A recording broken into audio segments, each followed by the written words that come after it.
I'm Dr. Chris E. Fonvielle Jr., Professor Emeritus in the Department of History at UNC-Wilmington. I'd like to say welcome to this episode of Healing on the Land. My presentation is called City of the Dead, Wilmington's Yellow Fever Epidemic, 1862. Men, women, and children rushed to the Cape Fear riverfront in the afternoon of August 6, 1862, to watch a splendid steamship come up the Cape Fear River and dock at the foot of Wilmington's waterfront. Sailors on board the vessel cheered and waved their caps in excitement for their safe journey through the U.S. Navy's blockade. The ship on which they served was the blockade runner Kate, just the third steamship to enter Wilmington during the Civil War. But this was a fateful trip for a number of reasons, not the least of which was the valuable cargo of bacon and foodstuffs for soldiers on the battlefront and civilians on the home front. But because Wilmingtonians came to believe that the Kate was responsible for bringing in the yellow fever virus and spreading it exponentially through the town, so that by the end of the 3-month epidemic, almost 7% of the population of Wilmington was dead. And they came to blame blockade running. Now, the health of troops was absolutely crucial to military operations because sick soldiers could not march and they could not fight. Likewise, ill citizens could not support their side's respective war efforts. So health was of the utmost concern in people's everyday lives. Wilmington became devastated, as I mentioned, by a yellow fever epidemic, which of course was the scourge of cities through the 19th century. Wilmington was no exception.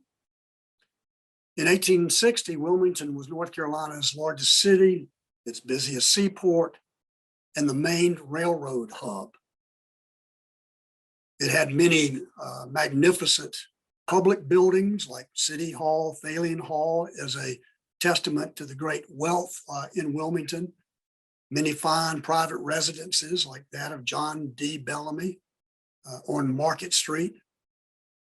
And as a key railroad hub, 3 railroads, in fact, during the Civil War, tapped into Wilmington and became important lines of transportation and communication.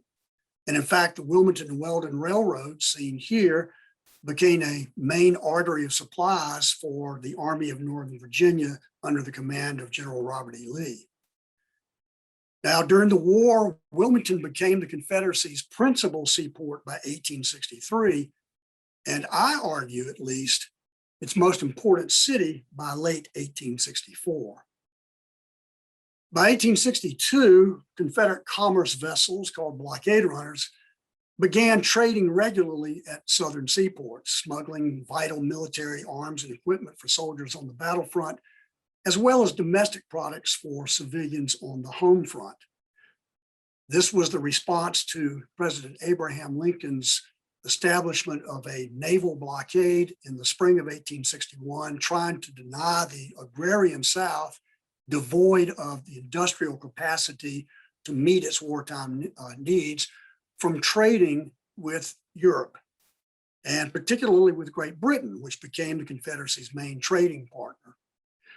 So the idea was that warships would be stationed on the blockade off of the dozen or so major southern seaports in an effort to deny entry of these maritime vessels bringing in important supplies, or potentially of capturing them, or if necessary, to destroy them, to deny the South's ability to sustain its war effort.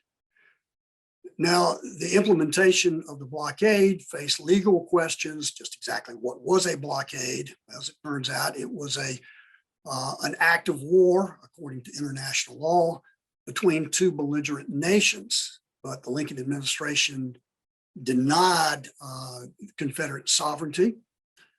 It also faced logistical problems. The United States Navy in the spring of 1861 was small.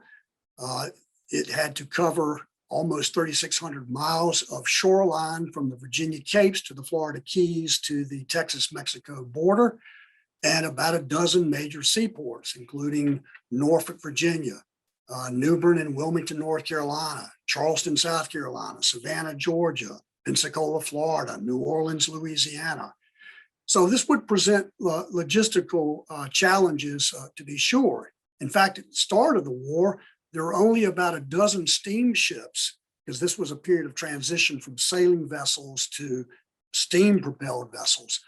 Only about a dozen steamers were available for immediate duty on the blockade. Wilmington became increasingly important to the blockade running business as it was close to neutral transshipment points like Bermuda and Nassau in the Bahamas, where goods that were brought out of Europe and again, particularly Great Britain, and put on to ocean-going vessels, taken to these transshipment points, loaded onto swift blockade runners for the final dash into the southern seaports.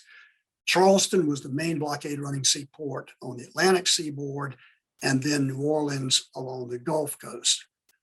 Wilmington was advantageous for the blockade running trade, again, close to those neutral transshipment points, but also because of geography. There were two entryways into the Cape Fear River, the only southern seaport that had that geographic advantage. There was Old Inlet at the mouth of the Cape Fear River, and then 6 miles to the northeast as the crow flies was New Inlet. The two entryways were separated by Bald Head Island and a line of shoals known as Frying Pan Shoals, which made the distance to Union blockading vessels on the outside of the harbor a distance of about 40 miles. And it was very difficult to intercept and to capture blockade running vessels that were operating in the dead of night anyway, making it virtually impossible to capture them. And then once the blockade runners got into the harbor way, they ascended the Cape Fear River 28 miles from its mouth to offload their military and civilian cargoes, and then load up with cotton and other exports from the Confederacy for the outward bound journeys. The Confederacy, of course, much preferred bringing in military items like rifled muskets and edged weapons, artillery, and ammunition. But the importation of civilian goods was important too, in that they would content the public. And of course, people were desperately needed to support the war effort. Without public support of the war effort, of course, there would be no possibility of a Southern victory.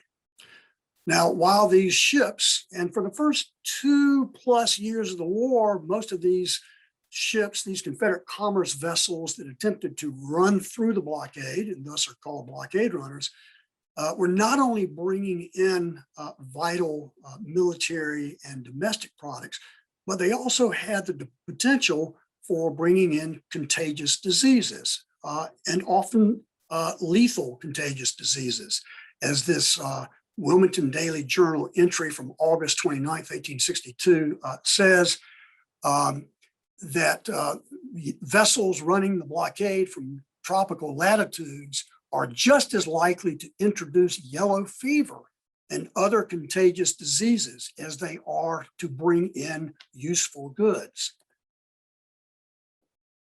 Well, the first recorded burial of a yellow fever victim in Wilmington occurred only a week after the arrival of the Kate on August the 6th. Father Thomas Murphy of St. Thomas the Apostle Catholic Church held funeral rites for Henry Smith, a resident of Wilmington. Again, the first recorded death by yellow fever in Wilmington, from the church scene there. Now, the physicians in Wilmington, including Dr. James Dixon, seen here, tried to quell any growing anxiety among the population about yellow fever. Now, the warm months were always considered the sickly season, particularly in southern towns and cities. When the temperatures turned warm and then hot, people got sick. They didn't understand why exactly, long before the days of physicians and doctors understanding germs and bacteria and virus. They believed that illnesses were miasmic in nature. They concurred with the airborne theory of the spread of diseases. Dr. Dixon was no exception. As yellow fever cases started to slowly but surely grow in Wilmington, Dr. Dixon again tried to mitigate the growing concern among the populace that this was not necessarily going to be an epidemic. Agues, which was a catch-all phrase for all fevers in those days, was just a common occurrence during the sickly season. Wilmington had not experienced a yellow fever epidemic since 1821. And so the doctors were not that familiar with the spread of the disease, certainly didn't understand the cause of the disease, much less how to treat it. And again, through September at least, as cases started to increase, civic leaders like Mayor John Dawson and physicians all tried to quell growing anxiety. As these Wilmington Daily Journal newspaper articles reveal. We think it unlikely that yellow fever is going to become an epidemic in that top article. And A.E. Wright, who was surgeon of the General Hospital in Wilmington, pointed out, to allay the fears of the citizens, as well as those who are non-residents who have friends here, I deem it my duty to state that there have been no cases of yellow fever in this hospital, at least. And so the rumors of an epidemic were basically without foundation.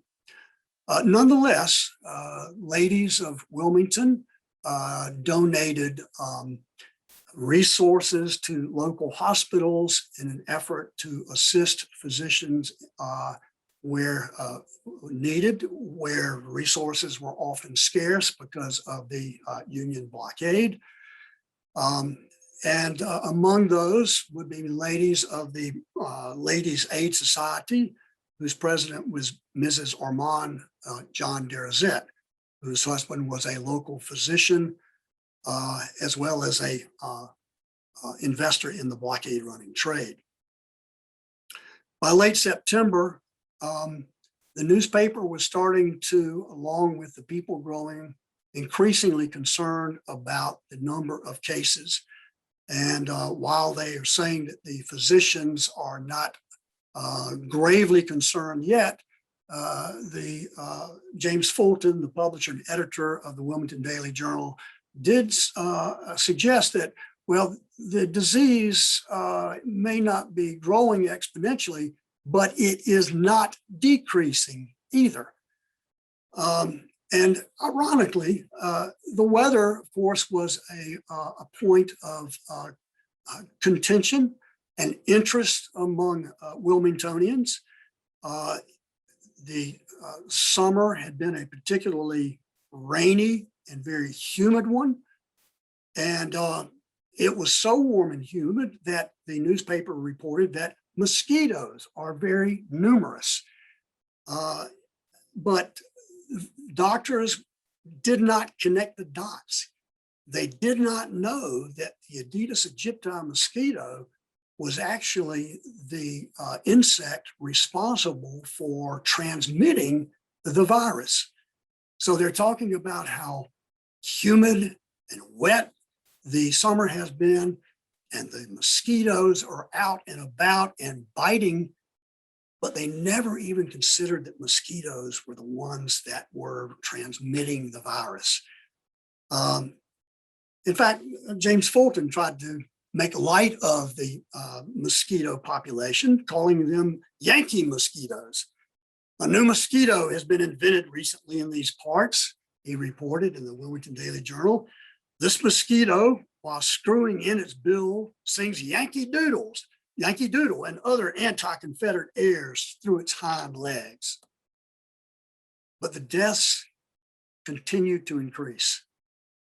And on a daily basis, from late September and particularly into October and to late November, death notices appeared in the paper, and the cases of yellow fever grew exponentially.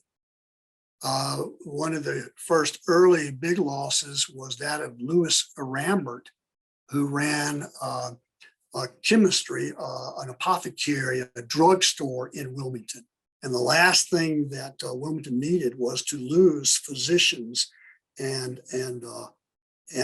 those in the drug trade who would be responsible for treating victims of yellow fever and providing medicine. Wilmingtonians really became suspicious of the Kate's role in the yellow fever issue when she returned to the Cape Fear River in early October of 1862. Now remember that she had made her first appearance in Wilmington on August the 6th, even though she was a Charleston, South Carolina based vessel owned by John Fraser and Company. Her first trip to Wilmington was in the early August. She returned in early October from Nassau. I think that probably had something to do with the fact that the pilot of the Kate, formerly the Carolina, was C.C. Kit Morse, whose home was in Smithville, modern Southport, North Carolina. So that probably, that local connection had something to do with the Kate running the blockade at Wilmington instead of Charleston exclusively. But when she reappeared in early October, it was reported that sailors on board the vessel were sick with yellow fever. So the Kate was quarantined at Smithville near the mouth of the river and not initially allowed to come upstream. And then I think in retrospect, people believed, well, she had yellow fever on board in early October. She must have had yellow fever on board when she arrived in early August, or there were sailors on board the vessel that were sick with yellow fever when she arrived in that month. And so they came to blame the blockade runner Kate for importing the yellow fever virus along with her cargoes. And this did not bode well for the blockade running trade, which became increasingly important for the Confederacy to sustain its war effort.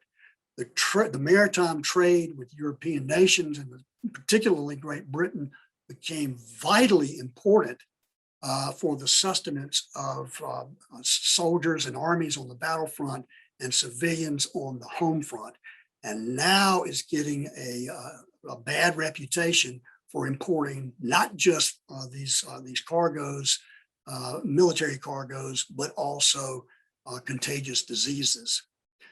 And in fact, by late September, the Wilmington paper comes out and basically admits that it is the general impression here, which we totally concur, that the yellow fever has clearly been traced to the steamer Kate from Nassau, which vessel arrived here in late July.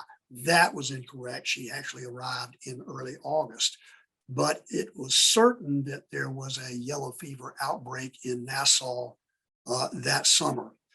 And looking back to the arrival of the Kate in August, we know now that at least 2 of the crew members died of yellow fever at the time, and they then were transmitting the virus miasmically. Well, by late September, early October, the yellow fever issue reached epidemic proportions. And now civic authorities using the media encourage those who could leave town, those who could afford to leave town, to get out. It was an unfortunate situation, but it was best that people exile themselves outside of Wilmington and avoid being exposed to the growing yellow fever epidemic. Nicholas Shank of Wilmington described a panic to get away. Citizens and family going in all directions. Everybody who could get away left town by foot, by wagon, by railroad, any way that they could get out, they were getting out. Lieutenant William Calder, a Wilmingtonian of the 1st Battalion, North Carolina Heavy Artillery, who was stationed with his unit in his hometown, wrote to his mother that the physicians advise families to leave town, and all who can are doing so. As for the military, it transferred Army units that were stationed in and around the city to more healthful areas like Fort Fisher down at New Inlet. And in fact, Colonel William Lamb, seen here, commanded Fort Fisher at the time, wrote that Fort Fisher was never healthier. There are no cases of any kind of fever here. Fort Fisher, of course, on the Cape, between the Cape Fear River and the ocean, had these nice ocean breezes that kept the mosquitoes away. So people understood that if they could make their way to the sounds or closer to the beaches or to areas in the interior that had a cooler climate, that they would be safer. Again, they didn't understand why these were better areas to be at times of the sickly season. They just knew that they were. So by early October, Wilmington became a virtual ghost town as residents and military personnel fled by any means necessary. Now, in 1860, the population of Wilmington was about 10,000 people, 40% of whom were African American. Now, while we can't quantify this precisely, it appears that upwards to half the population of Wilmington exited the seaport to escape the growing epidemic. Now, keep in mind, that would be white families who had the financial means to get away from Wilmington, whereas poor whites and African Americans, particularly those enslaved African Americans, but even free blacks, which comprised about 6% of the population, were compelled to remain in Wilmington and bear the brunt of this growing epidemic. But with the departure of so many people, supplies became an issue because farmers and other traders were unwilling to go to town and expose themselves to the yellow fever virus.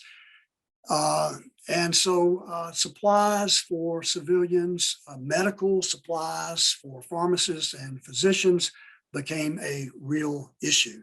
Nicholas Shank, again, visited Wilmington at the height of the epidemic and was shocked to, quote, find almost a deserted town. Every house on Front Street closed and shut up, did not meet or see a soul. Of course, it's not just on Front Street, but just about every street in the town. Now, again, elite whites, including Dr. Armand John de Rosette, who you will remember, his wife was the president of the Ladies Aid Society. The Derazette family fled to Chapel Hill and left their slaves behind to care for their homes and property. And this was not unusual. John D. Bellamy also left behind his slaves to care for their homes and property, revealing an element of trust between slave owners and their bonded people. But it also meant that the white families were no longer exposed to the virus, and they left behind their slaves to again bear the brunt of the epidemic. But it was mistakenly believed among whites that African Americans were generally immune to agues. That was not true, but that was the general belief at the time. So the Derazettes sort of scattered between Chapel Hill and Hillsborough. One of the Derazettes received a letter from William Henry, a slave who remained at the Derazette home seen here in Wilmington. And he wrote, "I've been sick all this week, but are getting better. But several other slaves have been very sick with the yellow fever for several days." By then, of course, provisions were very scarce. Nearly all the stores were closed. Eliza Derazette mistakenly believed, again, as many whites did, that the fever seldom proved fatal to Negroes. And this becomes an issue,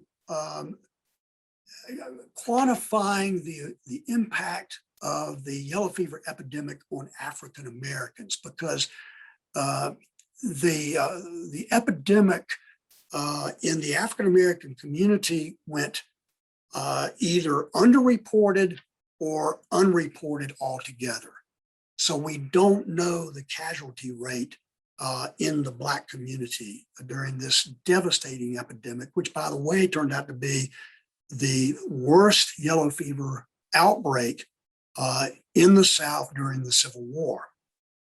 Well, in dire need of assistance, General P.G.T. Beauregard, the commander of Confederate forces in Charleston, sent his personal assistant, Dr. William T. Ragg, up to Wilmington to see what he could do. Dr. Ragg was a leading authority on infectious diseases. He was sort of the Anthony Fauci of his day. Dr. Ragg made his way to Wilmington, and his investigations led him to believe that yellow fever existed in Wilmington before the arrival of the blockade runner Kate. Now, this was important because it behooved Confederate authorities to distance blockade running, the ill effects of blockade running, from any contagious diseases. Now, other doctors disagree with Dr. Ragg. They believed, as most Wilmingtonians did, that the Kate was responsible for the importation of yellow fever in 1862.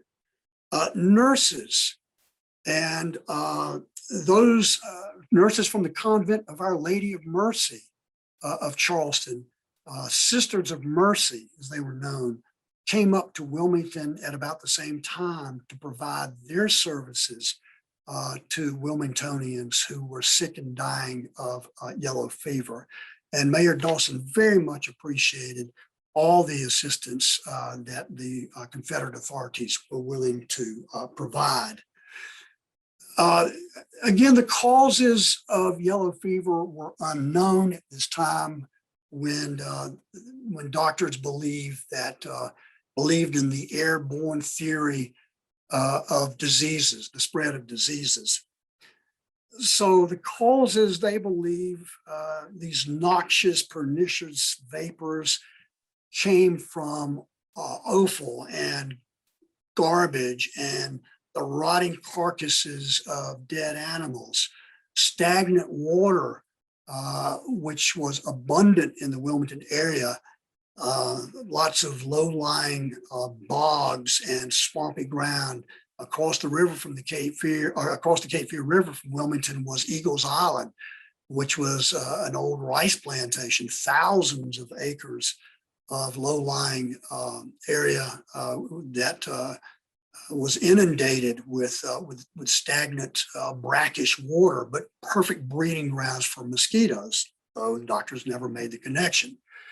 But the symptoms of yellow fever mirrored the symptoms of other agues during the sickly season.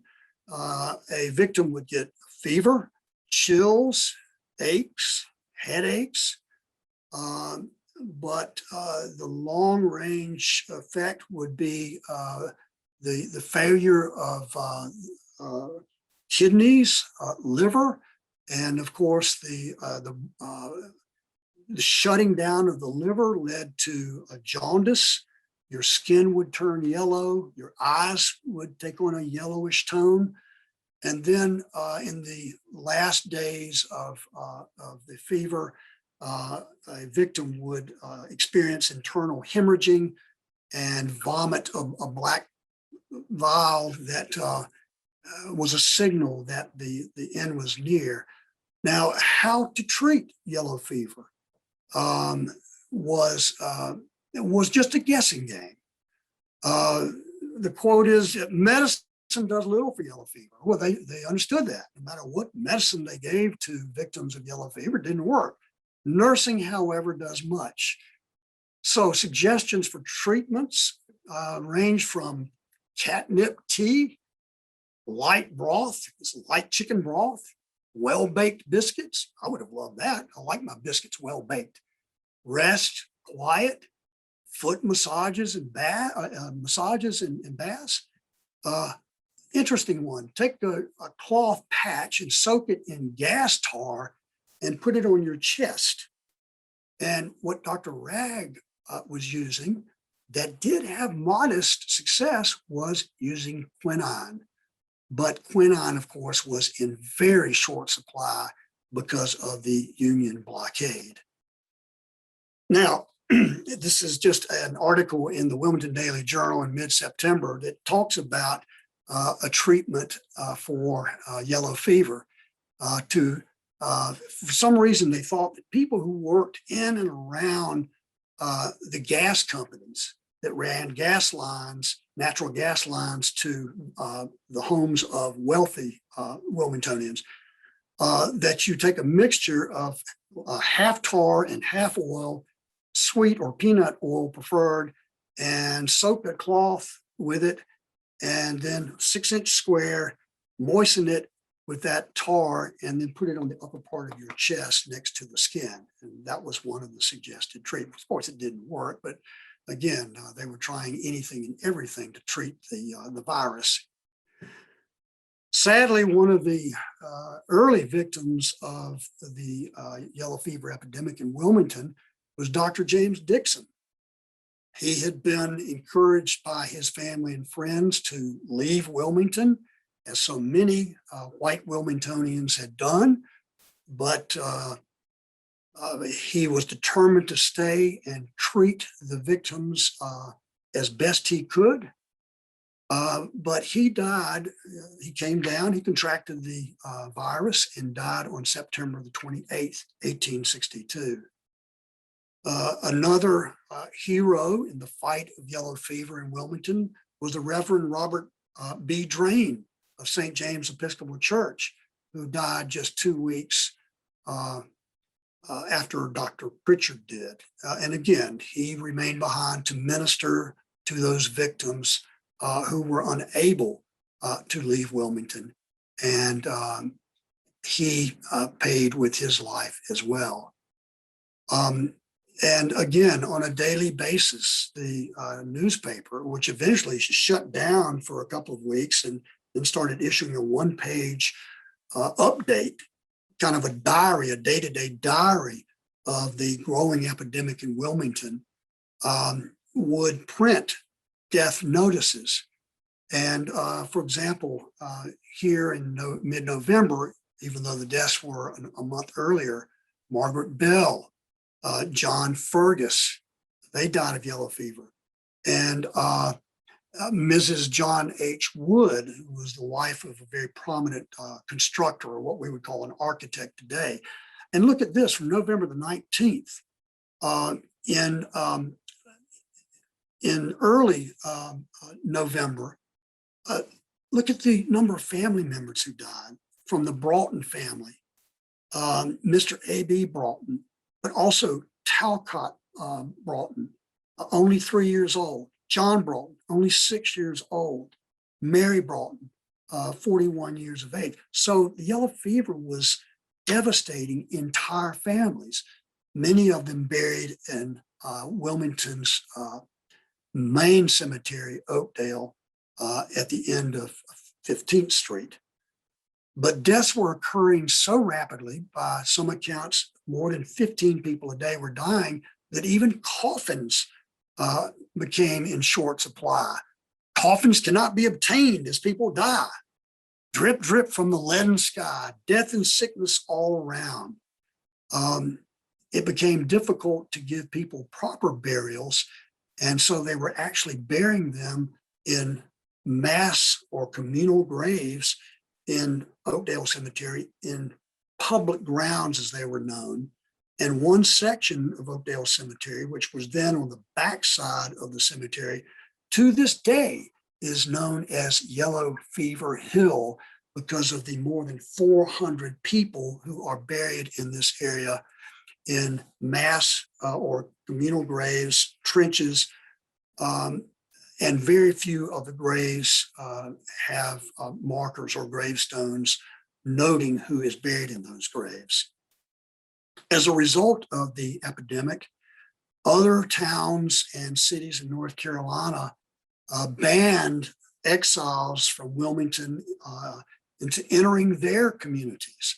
Fayetteville, Clinton, New Bern, particularly towns in southeastern North Carolina, refused to allow victims of yellow fever to come into their communities. Archibald McLean, the mayor of Fayetteville, basically said, all contact with Wilmington is hereby suspended, in the hope that no further cases will be introduced, and persons from Wilmington affected with yellow fever were not allowed to come into Fayetteville.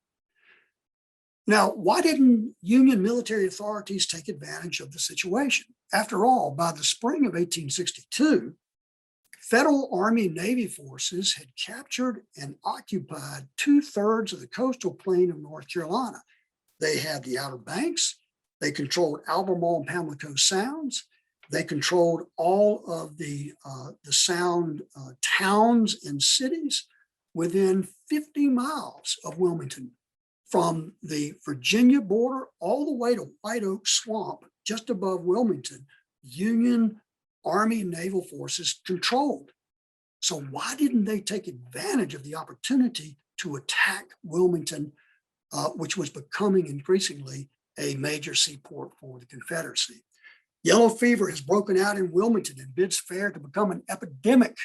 The inhabitants have fled the town, reported Major General John G. Foster, commander of U.S. Army forces in New Bern, on October the 3rd, 1862. But they did not attack Wilmington because they understood that yellow fever could be just as deadly as Confederate bullets. And so they declined to expose their forces to the yellow fever epidemic in attacking Wilmington. So Wilmington, in a military sense, was spared. The yellow fever epidemic did have a benefit. It was advantageous to African Americans who were willing to bravely try to make their escape to freedom. Of course, freedom was just offshore in the form of Union blockading vessels, but getting from shore to the Union blockading ships, in most cases several miles offshore, presented a challenge on a daily basis. But now that Wilmington has been essentially abandoned by half of the white population, that meant that fewer whites were there to to be members of security forces and slave patrols. So indeed, slaves took the opportunity presented by the yellow fever epidemic to make their way to freedom. And indeed, there was a great escape. The best example, the best story of an escape by a slave was that of William Benjamin Gould, seen here in the post-war years, a slave of Nicholas Nixon, a peanut farmer in New Hanover County.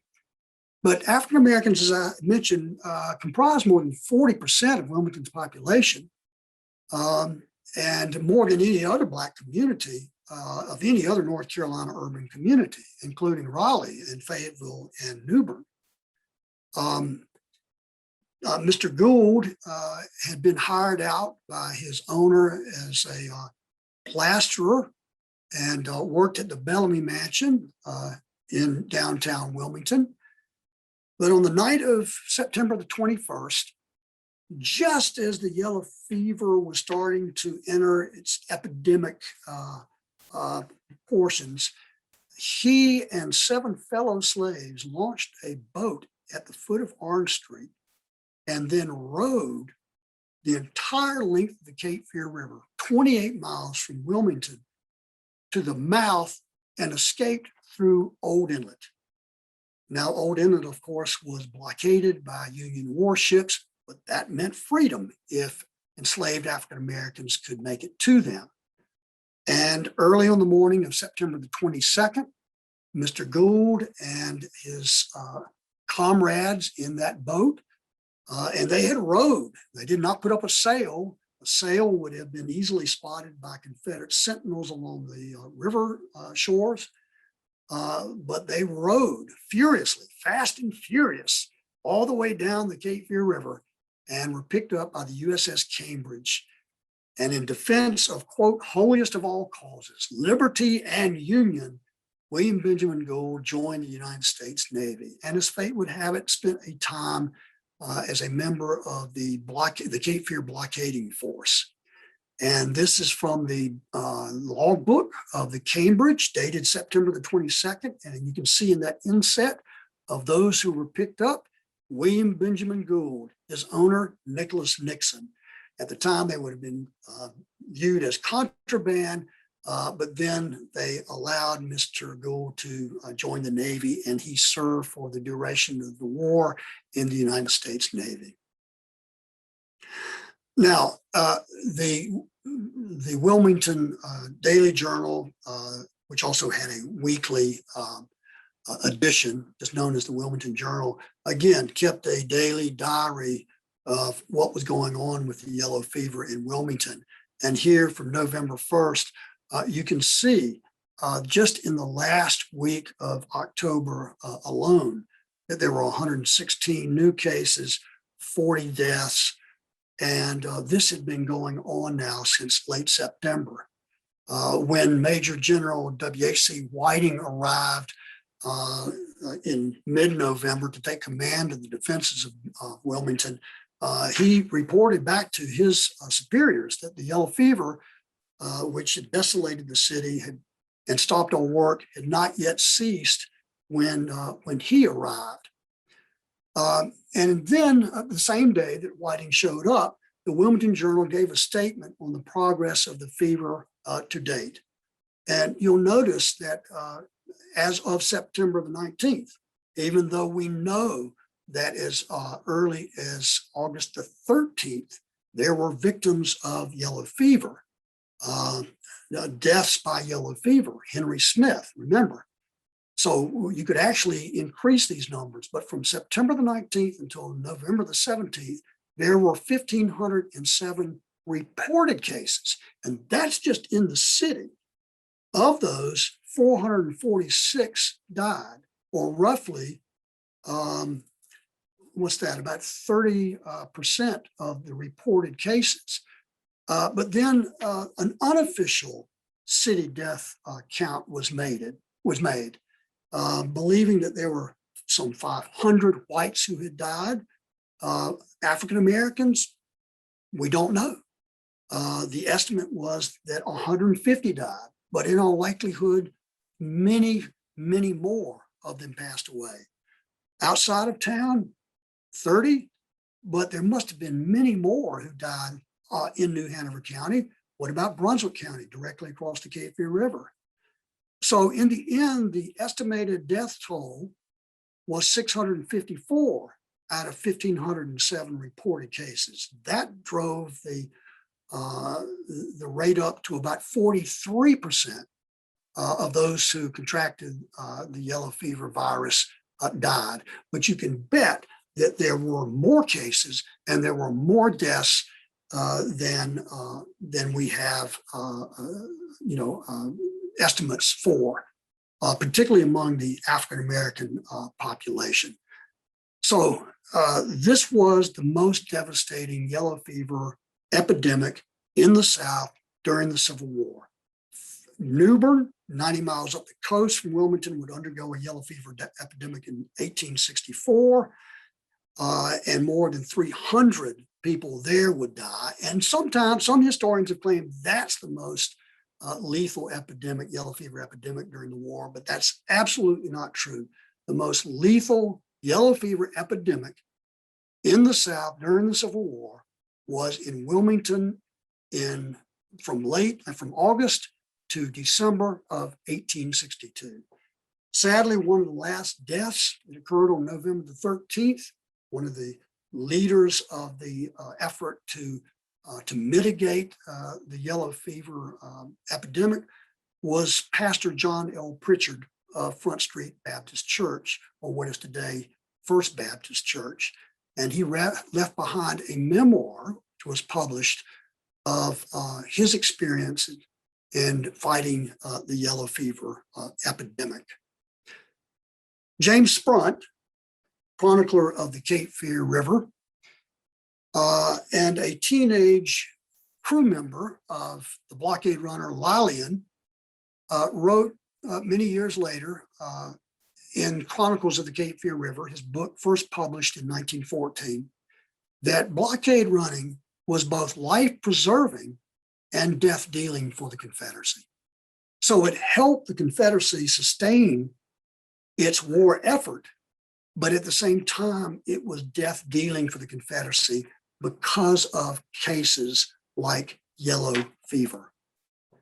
Not until 1901 did Dr. Walter Reed confirm that the Aedes aegypti mosquito transmitted the feared yellow fever virus. So for hundreds of years, doctors, physicians, nurses believed that this was an airborne illness, and they treated it as a result. But then right after the turn of the century, it was confirmed that in fact it was the Aedes aegypti mosquito that was responsible for the deadly spread of this contagious virus. Today, the victims of the yellow fever epidemic are commemorated in Oakdale Cemetery, at least. Yellow Fever Hill is noted, and about 10 years ago, the Friends of Oakdale Cemetery erected this marker, 1862 burial site of yellow fever victims, and I wrote the text for the sign, by the way. Communal burial site of approximately 400 people who died of yellow fever during Wilmington's epidemic between September and the frosts of November 1862. Few yellow fever victims' burials are marked with headstones. In 1862, Wilmington's population, black and white, was approximately 10,000. About half of the population fled the city to avoid the epidemic. Of the 1,505 reported cases, thereabouts, 654, or 43%, died of yellow fever. So the yellow fever epidemic in Wilmington was devastating to the health of the community.